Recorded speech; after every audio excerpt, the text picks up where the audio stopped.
Hey, we've had some questions about how to post in Google Classroom. So there's more than one way to post work in Google Classroom if you want to share things with your teachers.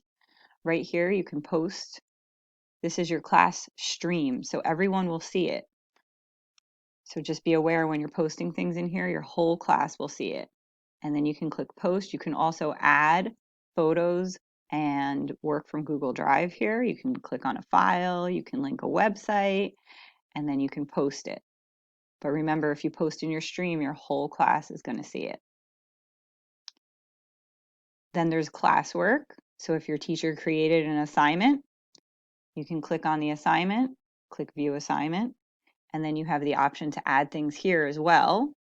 You can add a file, a doc, or something. So if you have a file, you can put the pictures in here, you can attach them here, and then you'll have the option to turn it in. If your teacher created a document, you can click on the document. You can type your answer, and you can turn it in right within the document. It gives you the option to turn in right there. Hope that helps.